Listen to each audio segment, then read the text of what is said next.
Podemos empezar, las invitamos a sentarse.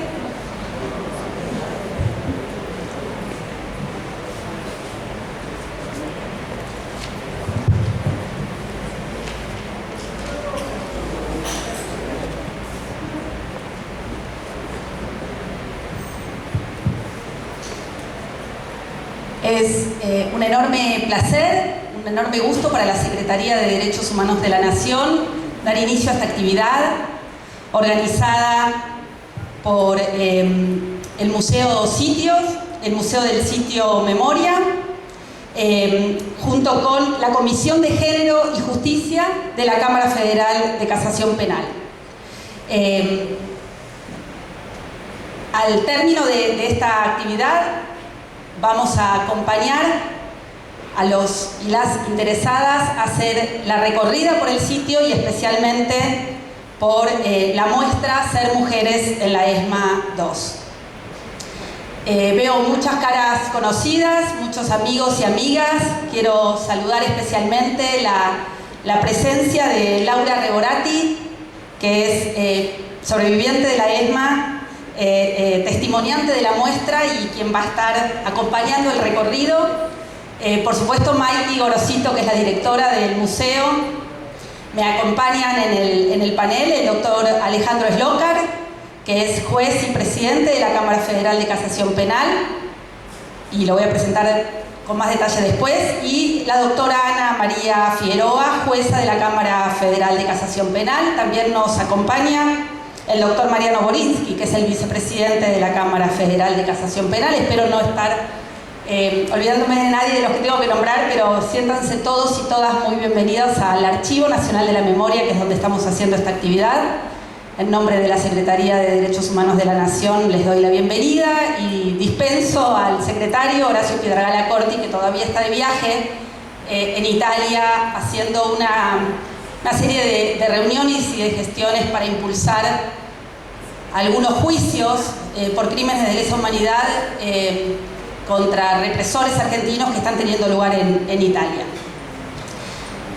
Por supuesto, desde la Secretaría de Derechos Humanos saludamos esta actividad. Nos parece que es una enorme oportunidad para compartir entre todos y todas algunas observaciones, algunos desafíos que tenemos delante en materia del proceso de memoria, verdad y justicia y reparación en Argentina.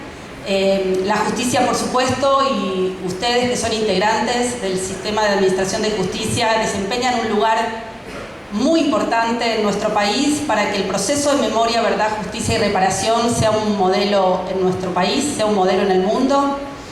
Y por supuesto, desde el Movimiento de Derechos Humanos, que la Secretaría integra, siempre queremos más y siempre vamos a estar exigiendo más de parte de todos los actores que conformamos el proceso de memoria, verdad y justicia. Esta actividad está orientada en materia de género y derechos humanos, pero bueno, es una oportunidad para repasar siempre todos los desafíos que tenemos por delante. El proceso de memoria, verdad, justicia y reparación en nuestro país por los crímenes de lesa humanidad es un modelo en el mundo que se ha logrado gracias al esfuerzo, al compromiso, a la lucha incansable de las víctimas, de los sobrevivientes, de los familiares, del movimiento de derechos humanos, que ha logrado constituir a la política de memoria, verdad, justicia y reparación en una verdadera política de Estado, con el involucramiento de todos los actores del Estado.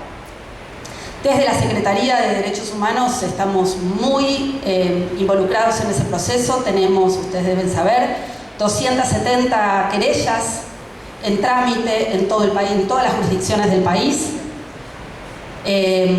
Pero además, desde el programa Verdad y Justicia, que este año está cumpliendo 15 años, llevamos adelante las notificaciones a los testigos víctimas, posibles apropiaciones, notificaciones en el marco de la ley de víctimas.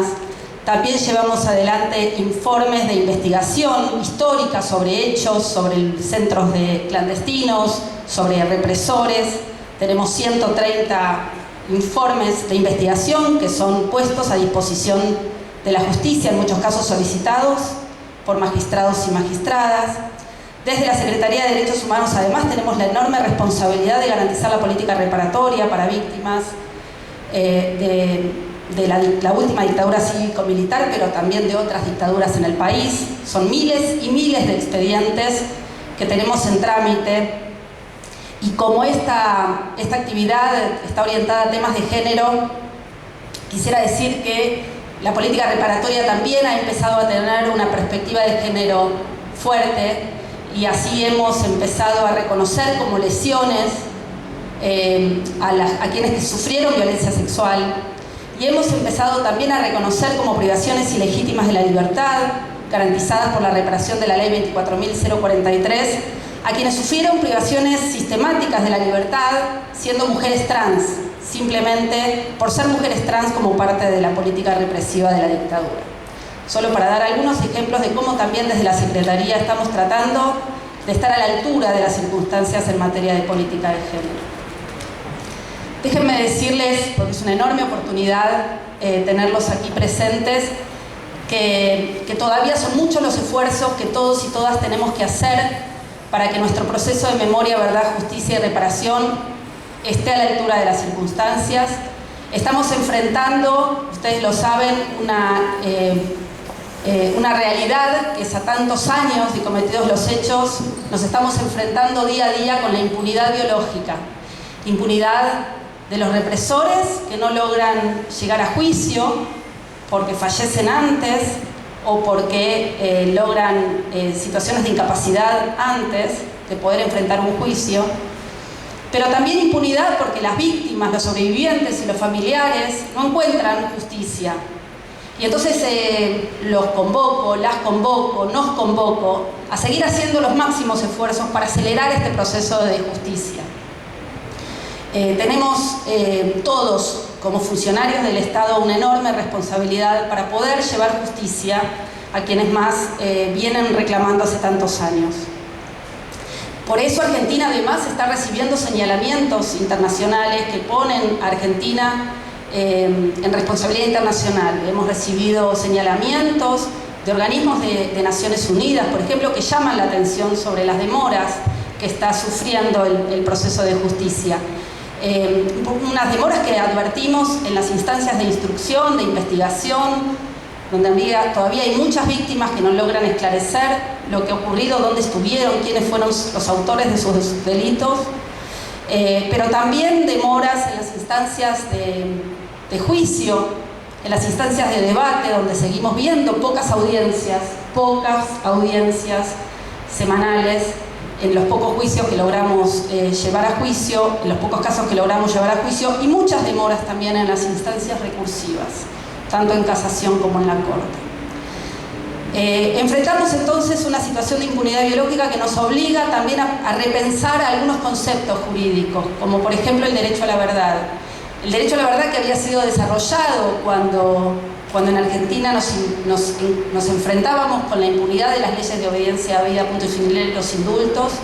Hoy ese derecho a la verdad también nos está interpelando para que podamos dar verdad, incluso en aquellos casos en donde los autores, los represores, los responsables, los imputados de esos hechos no logran llegar a la condena. Las víctimas, la sociedad merece verdad, y por lo tanto estamos desde la Secretaría y junto con algunos organismos de derechos humanos impulsando que los tribunales también garanticen en sus sentencias el derecho a la verdad, aún cuando los imputados no logran enfrentar el juicio por razones de salud o fallecimiento. Estamos orgullosos del proceso de justicia en Argentina, que ha logrado en los últimos tiempos desarrollar y tener un enfoque de género y desarrollar, por ejemplo, que las violaciones sufridas en los centros clandestinos de detención no son simples torturas, son violaciones, son agresiones sexuales. Estamos orgullosos de nuestro proceso de justicia, que tiene tantos y tantos condenados, pero también estamos preocupados por algunas resistencias que seguimos advirtiendo en el proceso de justicia. Resistencias, por ejemplo, para avanzar sin demora sobre la pata civil. Nosotros le decimos la pata civil, los responsables civiles de la dictadura, ¿no? La dictadura no fue solamente un invento de las Fuerzas Armadas, sino que hubo un sector fuerte de la sociedad argentina que apoyó eso, y alguna gente con responsabilidad política, económica, eclesiástica y judicial que merecen también ser llevados a la justicia, y vamos a seguir peleando para que el proceso de justicia pueda superar esos obstáculos, esas resistencias. Esta era una breve introducción que no podíamos dejar de hacer desde la Secretaría como actores fundamentales en este proceso de justicia, y poniéndonos siempre a disposición de cada uno de ustedes para colaborar en todo lo que esté al alcance, porque esto es una política de Estado y en esto no hay grietas, en esto estamos trabajando juntos, tenemos que trabajar juntos con la mayor articulación posible porque las víctimas lo merecen. Nosotros decimos en cada una de nuestras comunicaciones, los juicios no pueden esperar, las víctimas tampoco. Y entonces los vuelvo a comprometer, sé que su presencia acá es parte de ese compromiso y celebro que estén acá, pero tenemos que seguir haciendo entre todos el mayor esfuerzo. Luego de esta breve introducción voy a darle la palabra al doctor Alejandro Slokar, que es juez y presidente de la Cámara Federal de Casación Penal, profesor titular de Derecho Penal y Derecho Procesal Penal de la Universidad Nacional de Buenos Aires y profesor titular de la Cátedra de Derecho Penal de la Universidad Nacional de La Plata.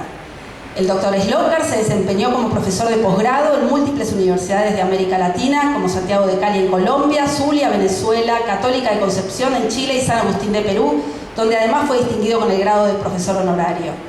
Doctor Slokar, es un gusto escucharlo.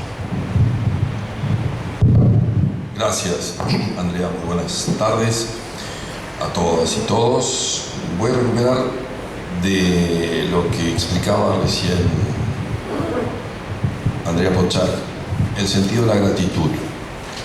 En primer lugar, celebro la convocatoria y agradezco a las autoridades la posibilidad de darnos cita en la tarde de hoy aquí. Celebro la iniciativa de Ana María Figueroa, que nos extraña de nuestro lugar de desempeño cotidiano, cuáles son las oficinas de los tribunales, nuestros despachos, y nos desplazan hasta el lugar del horror más extremo que se haya conocido en términos de crueldad estatal en la historia argentina. Porque detrás de esa fachada tan respetable y civilizadora que expresaba este predio, se ocultaba en el interior lo más terrible, que era el exterminio. Y nos damos citas hoy acá porque creemos en el deber de memoria. Creemos que solo así existe garantía de futuro respecto de todo esto. Luego visitaremos la muestra museográfica acompañado a las víctimas, mujeres. Pero si algo me cabe y brevemente considerar de mi parte es algunas de las cuestiones que creo que son indispensables, por lo menos precisar conceptualmente, acerca de cuál es el mejor sentido que podemos expresar respecto de este encuentro, ¿sí? El por qué. Quiero recuperar a Giorgio Agamben, un autor contemporáneo que explica desde hace ya algún tiempo que el paradigma biopolítico de Occidente lo constituye el campo de exterminio, en referencia a Auschwitz. Y también Adorno, Teodor Adorno, cuando decía que Auschwitz es el hecho que quebraba la tradición de la cultura occidental. Luego de lo que pasó en Auschwitz, en el campo, enseña Adorno, es una cosa barbárica escribir un poema. Lamentablemente nosotros en la Argentina hemos repetido Auschwitz. No importa si en mayor o en menor medida. No se puede medir el horror. Basta preguntárselo a cualquier víctima. Desde la perspectiva de cualquier víctima, todo horror es absoluto. Recupero en este sentido al inolvidable José Pablo Feynman cuando decía que la ESMA, o sea, este predio, es nuestro Auschwitz redoblado. Primero, porque tuvo lugar temporalmente décadas después, cosa inaceptable desde cualquier dato de cultura. Luego porque la burocratización de la muerte, desde siempre sabemos que es la condición de posibilidad de estos campos de exterminio. Porque, enseña Feynman, José Pablo, el torturador de la ESMA llegaba a la ESMA, fichaba su tarjeta como empleado, lo vamos a ver, registra su entrada, su ingreso de trabajo, su horario de salida, después regresa a su casa, cena con su mujer y sus hijos, a los que por supuesto ama tan intensamente como tan intensamente ultraja, injuria día a día a la condición humana. Porque en ESMA, en lo que vamos a ver después, dentro de ese esquema criminal de lo que fue la dictadura cívico-militar, es tanto más cruel e importante que Auschwitz. Quiero decir con esto, a Auschwitz los prisioneros iban a morir, no a ser interrogados. A ESMA vienen primero a ser interrogados y luego van a morir.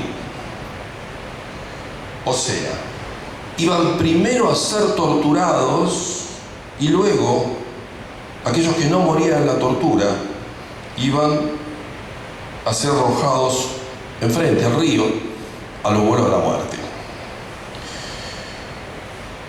La ratio de la tortura es más esencial acá en ESMA que en Auschwitz. Por eso es doblemente grave. O sea, la cosificación de la víctima en todo campo sabemos que es el dato central, nuclear. Ahora acá, la víctima, ante todo, es una cosa interrogable bajo tortura y luego sometida a muerte. Es una cosa que posee información que hay que extraer. Vuelvo a Feynman. ESMA, esto, en verdad, implica un quiebre en la cultura argentina. Inevitablemente es así. Creo que solo lo podemos entender de ese modo. No porque antes no haya existido el crimen y la tortura. Desde luego que siempre fue así. Pero en el nivel de planificación, en el nivel de desaparición de cuerpos, no ocurrió sino hasta la última dictadura. La pregunta de todos, no quiero abundar en todo esto, pero ¿cómo pudo ser? ¿Cómo pudo ocurrir? Nos podemos preguntar. Hannah Arendt. Claro, si ESMA en verdad existió, como sabemos, es porque nada en nuestro pasado como argentinos es inocente. ¿Qué quiero decir con esto? Que existen elementos configuradores, constitutivos de antaño, del pasado en nuestro país. No son muchos países en el mundo que hayan emprendido un genocidio contra sus connacionales. O sea, esa tecnología de poder destinada al exterminio de un subgrupo de congéneres en su país, definitivamente para mí es dogmáticamente un genocidio, no ocurrió en muchos lugares. Basta leer este texto que siempre recomiendo en estos casos, que es Los alemanes, de Norbert Elias. Nuestro país, explicaba siempre, lo recordábamos antes, al inolvidable Eduardo Luis Duhalde, tiene un pato recurrente que es el de la muerte contra el disidente político, lo quiere exterminar y lo quiere aniquilar. Pero en la dictadura había algo más que todo eso, porque lo que trataba de fundar la dictadura, además de ese patos, era un ethos, en definitiva, convive. ¿Cuál es? El de modelar una sociedad, o sea, restablecer otro concepto. Y acá voy a recuperar la expresión de algún autor, también contemporáneo, pero interesante a cuenta de lo que ocurre en estas horas, porque este explica que lo que quiso en definitiva restablecer la dictadura es una concepción economicista, individualista, atomista de la ciudadanía, de la vida social, la primacía de lo jerárquico y lo competitivo por sobre lo solidario, el reemplazo de un Estado subsidiario, aquel concebido como garante, dice, de derechos sociales, planificador y regulador del capitalismo. Curioso, nada tan oportuno. Esto lo dice Marcos Novaro, Digo, no es ningún teórico marxista, que yo conozca por lo menos. Ya con esto concluyo. El segundo sentido, la idea del género, porque en el número grueso precisamente son más colegas, mujeres que hombres, con excepción de nuestras autoridades. Por la reivindicación precisamente que tiene por motivo la visita, desde la mirada de los feminismos, diría desde siempre en plural, contra todo falogocentrismo, permítanme la expresión. O sea, todo dispositivo de gestión social o política centrado histórica y conceptualmente en nosotros, varones, ¿sí? El trato jurídico históricamente ha condicionado el rol de la mujer y de las disidencias en general, anteponiendo, sabemos todos, una visión heteropatriarcal y heterosexista.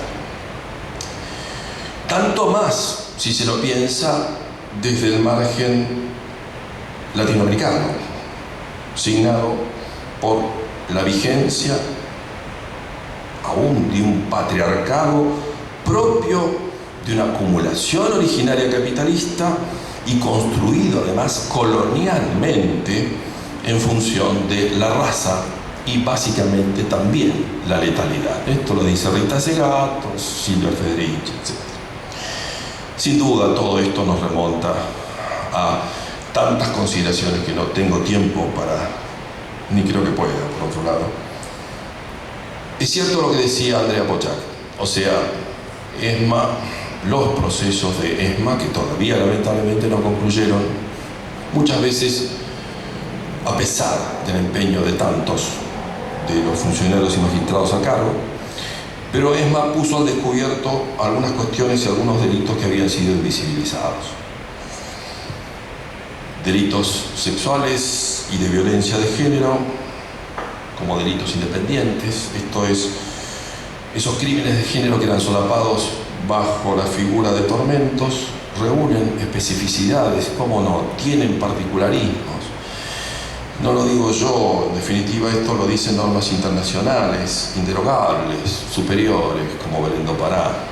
Pero particularmente, y con esto ya no quiero abundar ni invadir el terreno propio que va a desarrollar Ana María, me parece indispensable recordar una producción jurisprudencial que se reedita, pero que entonces tiene origen en el año 2009, de la Corte Interamericana de Derechos Humanos, masacre de 2 R's, la condena al Estado de Guatemala. ¿Por qué? Porque se omite considerar la perspectiva de género en aquella violencia específicamente dirigida contra mujeres y niñas. El parágrafo 46, el 47 del fallo, recomiendo desde siempre para cualquier agente judicial.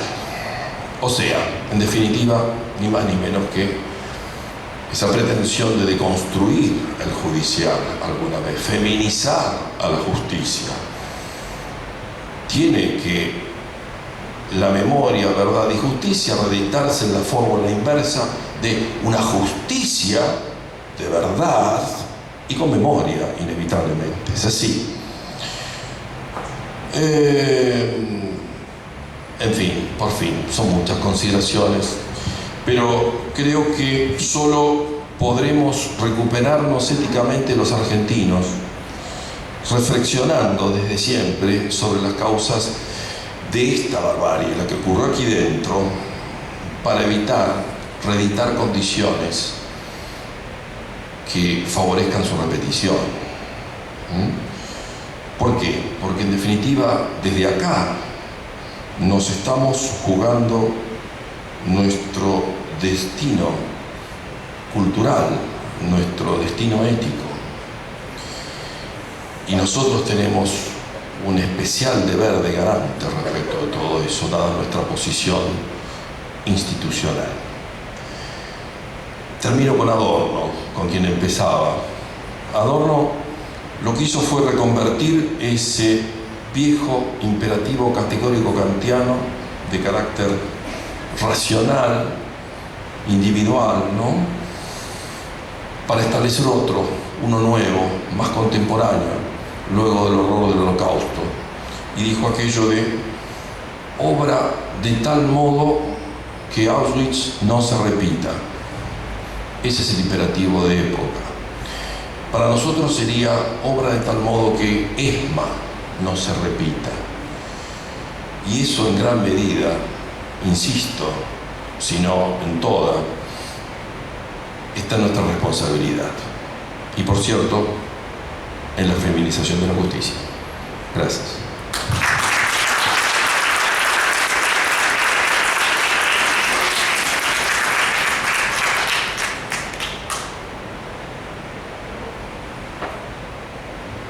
Ahí estamos. Bueno, muchas gracias, doctor Slokar. Es un gusto presentar ahora a la doctora Ana María Figueroa, jueza de la Cámara Federal de Casación Penal, doctora en Ciencias Jurídicas y Sociales por la Universidad Nacional del Litoral, doctora en Derecho por la Universidad Nacional del Rosario, profesora titular de Derechos Humanos en la carrera de posgrado de abogado especializado en magistratura judicial y cursos del doctorado en Derecho de la Universidad Nacional de Rosario, profesora titular ordinaria de Derecho Constitucional de la Facultad de Derecho de la Universidad Nacional de Rosario y, por supuesto, gestora de esta gran, linda actividad. Le paso la palabra a doctora Figueroa. Muchas gracias. Bueno, buenos días a todas y todos. En primer lugar, muchísimas gracias a Andrea Pouchat por la coordinación que se ha realizado desde el Ministerio de Justicia, Secretaría de Derechos Humanos. Muchísimas gracias a Maiki Gorosito, directora del Museo de la Memoria ESMA, que también tan activamente ha estado trabajando.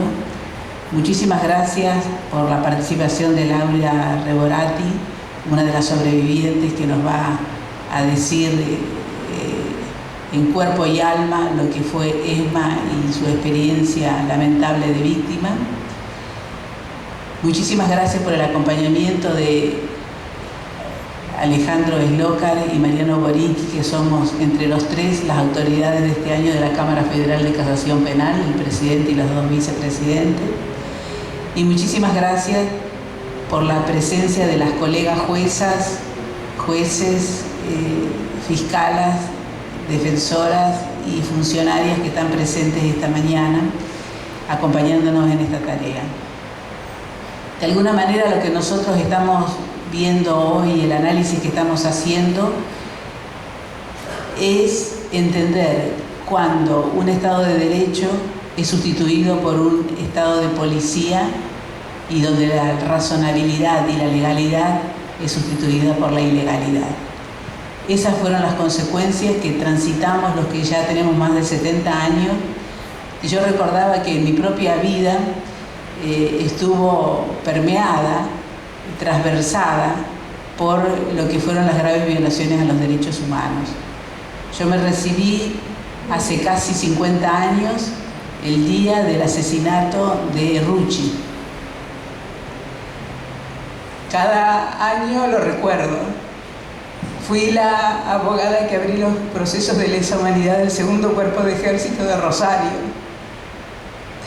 Y cuando esta mañana entré a este salón, me acordé que fui dentro de los 15, 20 personas que vinimos a tomar posesión cuando se hizo la entrega del predio.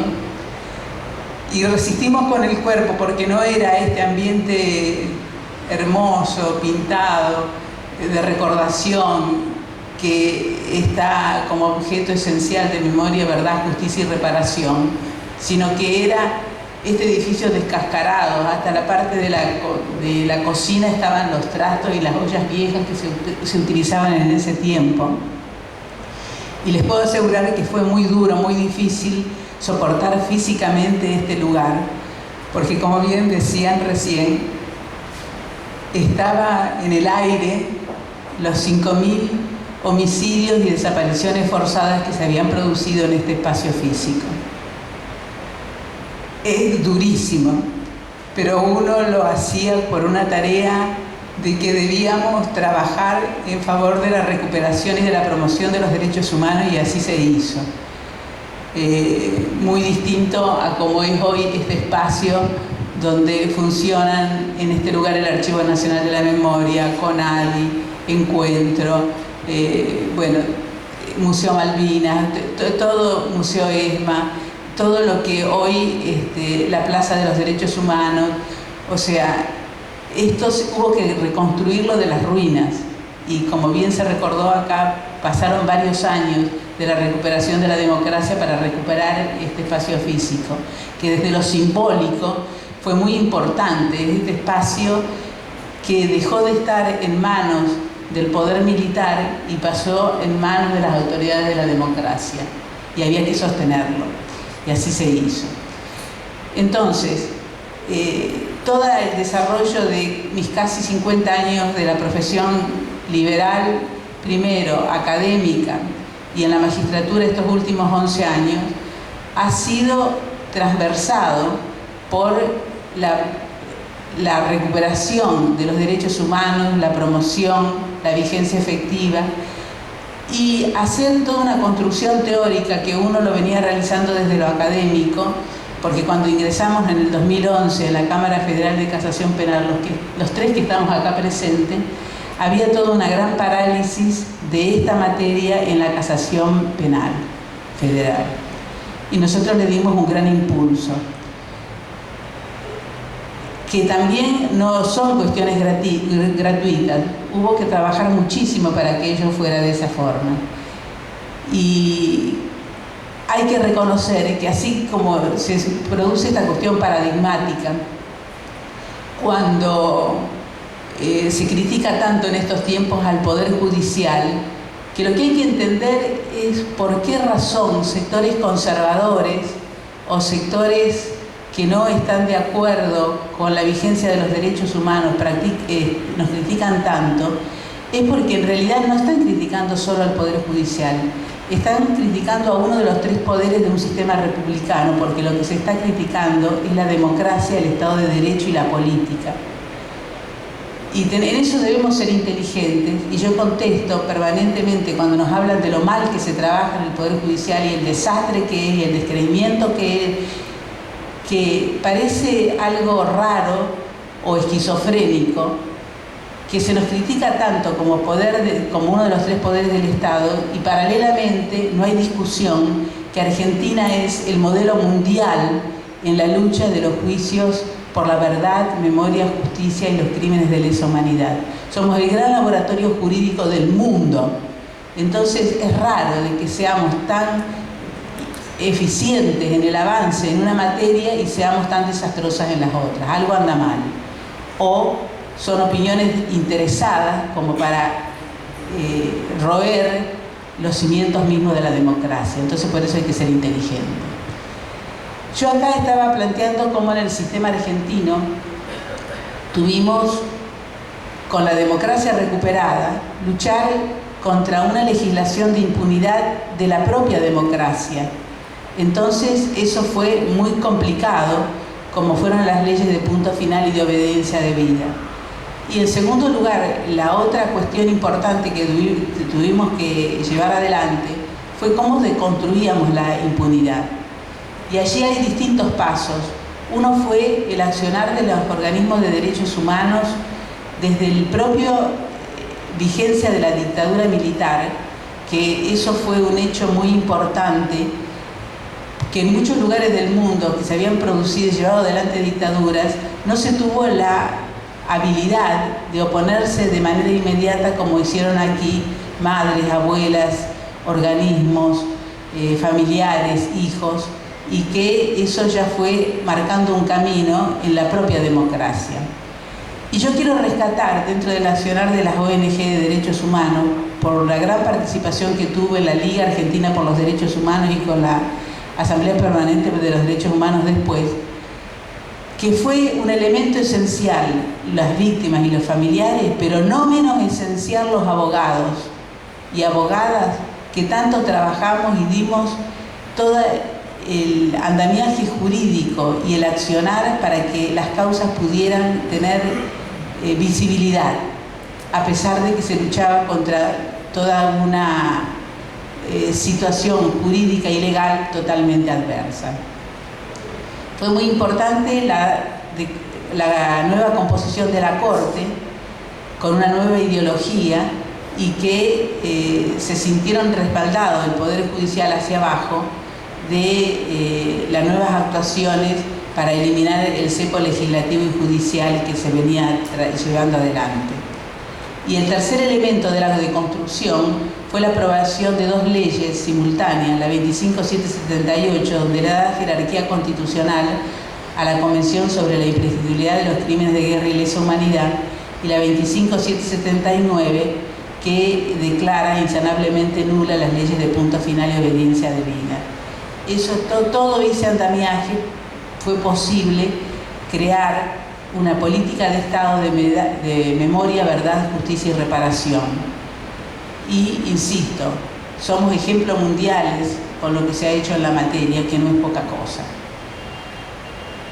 En el recuento del inicio de los enjuiciamientos, nosotros tenemos, que es importante, cómo tenemos que entender, a veces ante la exigencia de las víctimas y de la sociedad, de que hay lentitud, de que no se ha trabajado con los resultados requeridos. Yo les voy a traer algunos de los números que contradicen mucho esa posición. Y lo que tenemos que entender es que el derecho internacional penal rescata a todos los seres humanos. O sea, el enjuiciamiento al criminal, al que está imputado, pese a la magnitud de la gravedad del delito, se lo considera un ser humano por el cual se va a evitar un juzgamiento que no sea acorde a derecho. Y si nosotros queremos en nuestro país respetar el Estado de Derecho, tenemos que respetar al enjuiciado por los graves crímenes y graves violaciones a los derechos humanos como a cualquier otro imputado de todos los derechos y garantías del sistema. Y eso es lo que facilita que interpongan tantas acciones judiciales, tantas medidas recursivas, van y vienen hasta la Corte y demoran los procesos. Pero ya les digo, no se puede caer en las conductas semejantes de que tuvieron ellos en la dictadura militar, y lo que hay que seguir defendiendo es que se debe aplicar el derecho penal y el derecho constitucional e internacional pleno, y nunca caer en el derecho penal del enemigo. Este es el inconveniente que hay que saber sobrellevar. Habíamos visto que solo se habían producido 10 condenas con la causa 13 y la causa 44 en el año 85 y el 86, y desde el año 86 al 2005 22 condenas por apropiación de niños. Estaban muy demorados los juicios, muy paralizados por el cepo legislativo y el accionar judicial. Con las nuevas condenas desde el 2006 al 2022, al día de la fecha, tenemos 1.345 condenas. Y hubo años, desde el 2010 hasta el 2015, donde las condenas por año, muchos años superaron las 100. O sea, la política de Estado y el accionar conjunto del Poder Judicial fue dando sus resultados. La situación a la actualidad, al día de hoy, sobre las 1.345 condenas, hay 1.058 condenados, porque muchas personas tienen más de una condena por las autorías y las participaciones. Hay 165 absueltos, lo cual habla muy bien de la justicia, que no a todo el mundo que estuvo en un lugar se lo va a condenar. 609 procesados, 274 juicios celebrados, más de 10.500 víctimas que pasaron por los tribunales, y se logró 130 recuperaciones de niños apropiados ilegítimamente. El total de detenidos al 20 de mayo del 2021 fue cambiando desde el 2011 593 y en la actualidad 826 por incluso la situación de muchos fallecidos en el medio, que por eso se ha venido disminuyendo.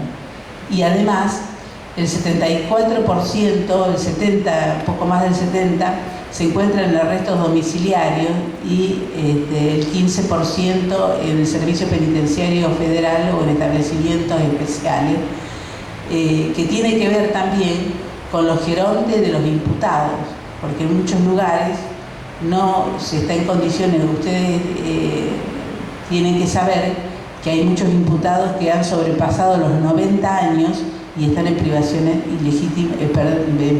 de la libertad, en cumplimiento de condena por los delitos de privación ilegítima de libertad, homicidios agravados, etcétera, de los cuales han sido imputados. De los delitos de lesa humanidad y género, el 15% tuvieron que ver tratamientos con temas especiales de género, con hechos de violencia sexual. Y en el 85% no hubo tratamientos especiales de la materia de género. Incluso nosotros hemos hecho un análisis de la cantidad de condenas. A partir del 2010, nosotros tenemos sobre 19 condenas, por ejemplo, un solo caso donde hay un tratamiento especial de género, y luego ha ido más o menos manteniéndose de manera estable. 5 casos en el 2013, en el 17, en el 18, donde además de los tormentos se plantea un tema específico de género, como bien lo establecía aquí el colega, el doctor Esloca. Las causas con análisis de género en los delitos de lesa humanidad en nuestra Cámara Federal de Casación Penal, nosotros tenemos en la Sala 1 la causa Scali en el 18, Grafiña en el 19, Álvarez en el 20, Campos en el 20, Ferreira en el 20, Perelió últimamente del 30 de mayo del 22, donde hay un análisis específico en materia de género, donde hay un abordaje de la condición especial de víctima que tuvieron las mujeres, en donde además de la tortura que eran sometidas por las privaciones ilegítimas de la libertad, por la violencia con que eran tratadas, había un ensañamiento especial con el tema sexual de las mujeres, desde la picana que se le colocaba en las vaginas, hasta torturas especiales en las zonas erógenas, y que, como ya vamos a ver, los delitos especiales que se analizaban. La Sala 2, en los casos Zambueli en el 17 y Rivero del 18. La Sala 3, la causa Martel, donde justamente en un reciente fallo de la Corte lo anula y reenvía, que en este fallo que se anula estaba la disidencia del doctor Borinsky justamente. Y en la mayoría de los jueces de la Sala 3 tuvieron otra posición. La Sala 4, los fallos Molina desde el 2012, Mira en el 14, Musazar en el 15 y 16, Herrero en el 15, Crespi en el 17, Castelli en el 18. O sea, estos son datos duros, objetivos, del trabajo que se ha venido realizando. Y nosotros hemos elaborado una epistemología de género aplicada a los delitos de lesa humanidad, que hemos podido desentrañar de todo este conjunto de causas que se han venido desarrollando en el país, en el Poder Judicial. Primero, como idea central, hay las graves violaciones a los derechos humanos que se produjeron de manera sistemática y o generalizada en nuestro país contra la población civil, fueron calificadas como crímenes de lesa humanidad. Y dentro de ese ámbito de crímenes de lesa humanidad se encuentra la integridad sexual de las mujeres con dicha categoría. De manera tal que la lucha, digamos, ha sido para poder demostrar que las agresiones sexuales y los delitos de género contra las mujeres estaban comprendidas dentro de los crímenes de lesa humanidad. porque trae como consecuencia su imprescriptibilidad, la aplicación del derecho internacional de los derechos humanos y el principio de jus cogens, la responsabilidad del Estado, de manera que tenemos la obligación, al suscribir los tratados, de investigar, enjuiciar y sancionar. Y por ello era la resistencia a que no se estuviera etiquetada o catalogada como crímenes de lesa humanidad.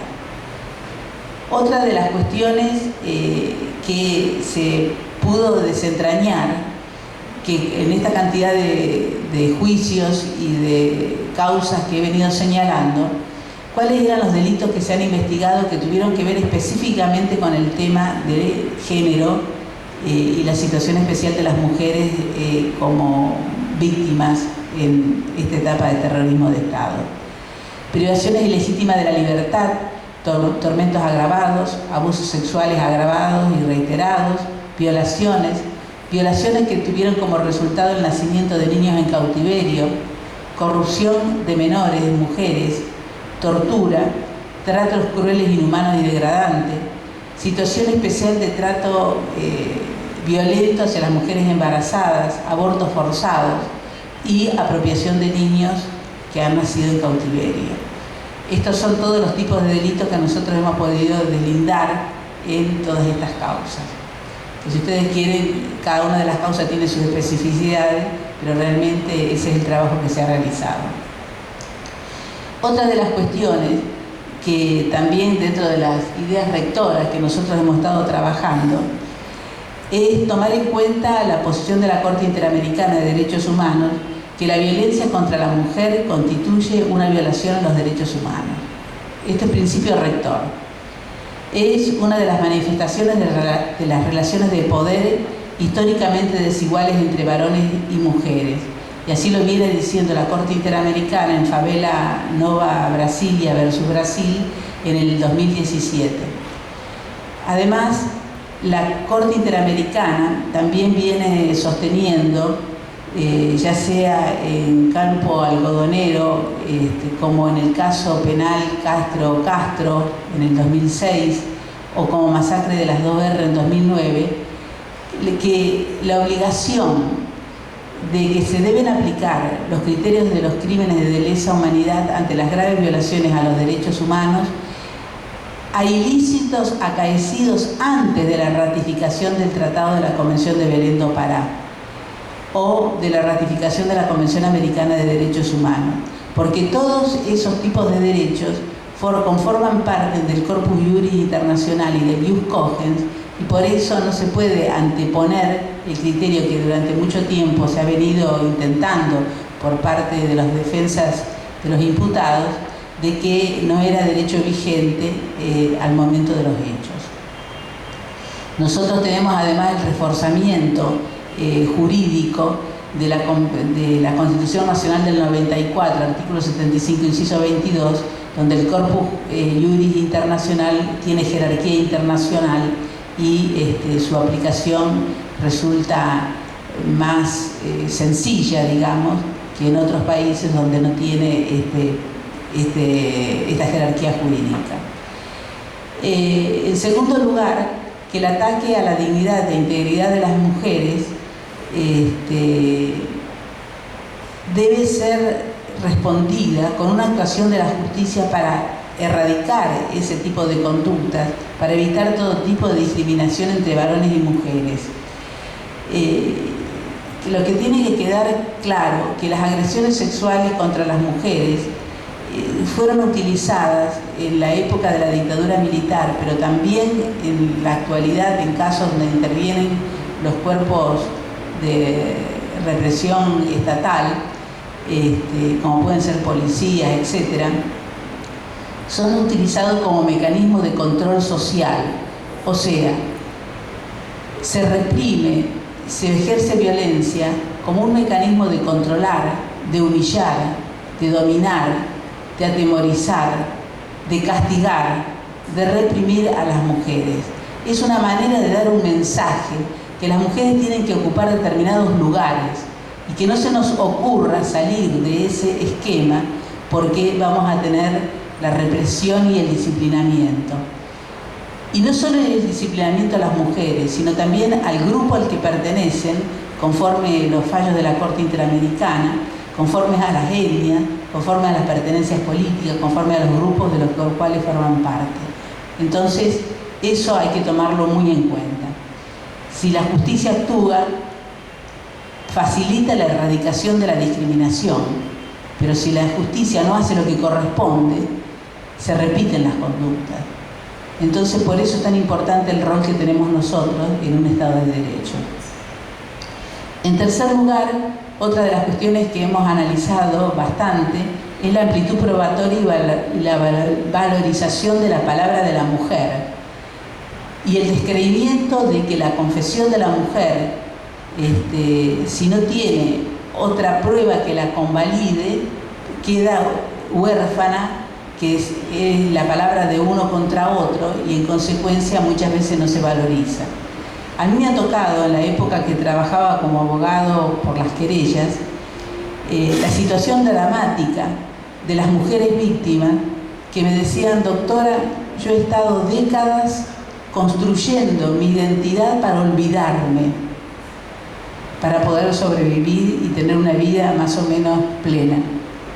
Y ahora vengo a los juicios y tengo que deconstruir mi olvido y empezar a recuperar la memoria para poder imputar y para que sea clara. Es un trabajo terrible, esquizofrénico, que se les exigía a estas mujeres, a estas víctimas, y que muchas veces habían ocultado hasta en su seno más íntimo que habían sido víctimas de violaciones por vergüenza, por el qué dirán, por el señalamiento, cuando no habían asumido que nadie elige ser víctima en ningún rol de la sociedad. Son roles que lamentablemente les ha tocado a muchas y que de manera tan estoica se presentaron ante la sociedad y ante la justicia para que se enjuicie y se llegue a una reparación social como corresponde. En cuarto lugar, la incidencia